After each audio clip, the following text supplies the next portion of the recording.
Nah, di podcast kali ini saya mau membahas tentang mental pemadam kebakaran.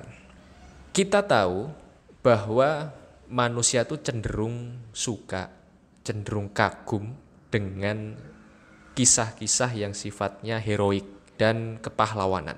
Nah, pahlawan yang sering diberikan respek di dunia itu biasanya pahlawan yang mampu menyelesaikan masalah atau mengalahkan musuh gitu ya.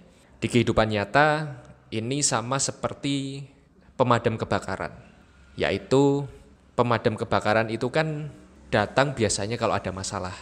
Dan meskipun namanya pemadam kebakaran, tetapi kasus-kasus yang ditangani tidak hanya kebakaran ya.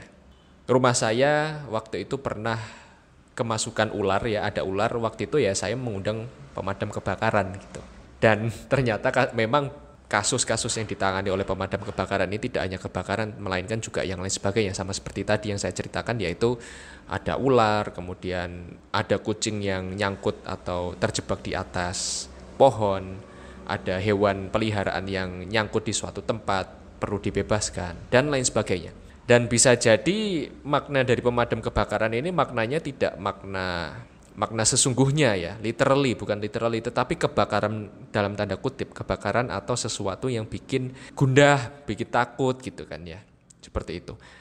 Nah, balik lagi ke poin utamanya, yaitu orang cenderung suka dengan sikap, atau lebih tepatnya mohon maaf, yaitu kisah-kisah yang sifatnya heroik. Yang itu tadi ya, pahlawan itu biasanya disebut kalau dia bisa menyelesaikan masalah atau mengalahkan musuh. Dan orang suka gitu ya. Tetapi yang perlu diingat bahwa kalau orang cenderung suka dengan sifat atau sikap heroik ya, kisah-kisah heroik ini menurut saya ini berbahaya. Mengapa? Karena orang cenderung bersifat atau bersikap reaktif. Reaktif itu artinya adalah baru bereaksi kalau terjadi sesuatu gitu.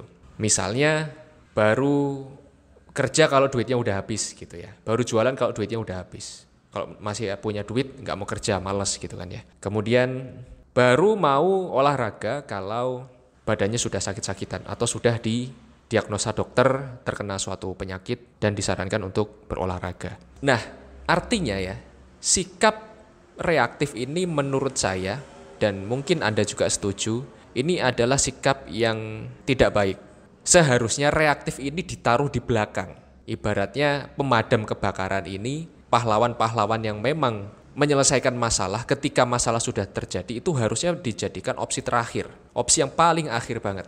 Nah, yang di awal harus kita usahakan adalah menjadi orang yang proaktif. Proaktif itu seperti apa sih? Proaktif adalah orang yang cenderung jemput bola.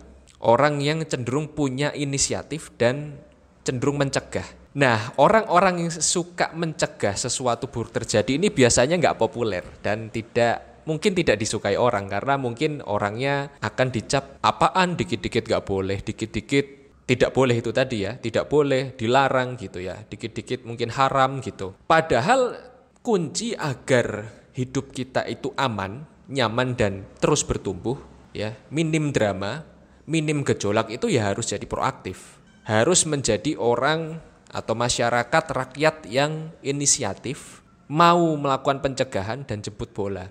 Olahraga sebelum sakit ya. Ya olahraga agar tidak sakit gitu maksudnya ya. Kemudian tetap bekerja, menabung, berinvestasi sebelum berkekurangan, yang artinya yaitu tadi agar tidak berkekurangan gitu ya maksudnya ya. Kemudian tetap bekerja meskipun masih punya dana gitu ya, agar terus bertumbuh gitu ya. Tetap belajar meskipun sudah pintar ya gitu. Seharusnya seperti itu. Kita perlu menjadi pribadi yang proaktif, menjadi pribadi yang memiliki inisiatif, terus menjemput bola, menjemput kebaikan dan melakukan pencegahan. Nah, sekali lagi, orang yang biasanya punya sifat proaktif ini biasanya tidak mendapatkan respect atau hormat sebesar orang yang menjadi pahlawan itu tadi, yang kita sebut sebagai pahlawan yang mampu menyelesaikan masalah atau mengalahkan musuh di saat masalahnya sudah terjadi. Ya, tetapi bukan berarti sifat atau sikap reaktif ini tidak diperlukan. Ini perlu, tetapi pada saat-saat yang dibutuhkan.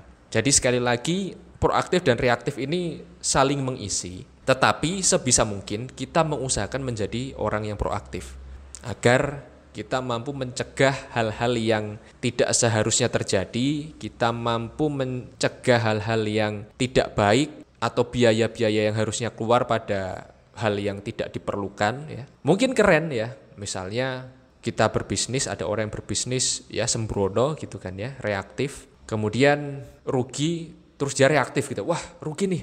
Langsung bergerak cepat-cepat kemudian menjadi untung. Kayaknya keren ya, mampu menyelesaikan masalah.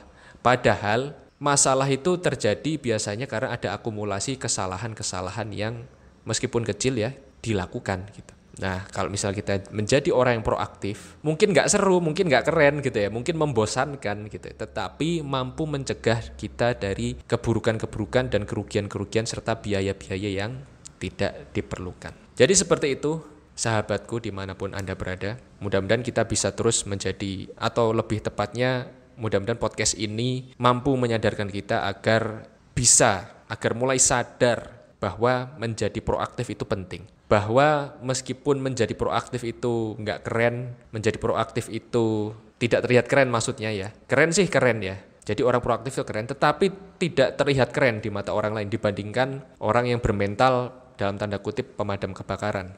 Kayaknya keren, mampu menyelesaikan masalah, tetapi harus ditanyakan kok bisa ada masalah terus gitu ya. Kan berarti ada kesalahan-kesalahan yang sering dilakukan atau berlarut-larut dibiarkan. Balik lagi yaitu mudah-mudahan podcast ini menyadarkan kita perlu menjadi pribadi, masyarakat, rakyat, pemerintah, apapun itu, semua peran yang kita lakukan menjadi atau memiliki sikap yang proaktif, yang preventif ya, mencegah, yang inisiatif, yang jemput bola agar sekali lagi sesuatu yang kita tidak ingin terjadi dapat kita minimalisir, bahkan bisa kita cegah agar tidak terjadi. Itu saja dari saya, sekian, terima kasih atas atensinya. Mudah-mudahan podcast saya bermanfaat, menginspirasi kebaikan dan menjadi amal jariah untuk saya, untuk kita semua yang mendengar, mempraktikkan dan mengajarkannya. Terima kasih. Wassalamualaikum warahmatullahi wabarakatuh.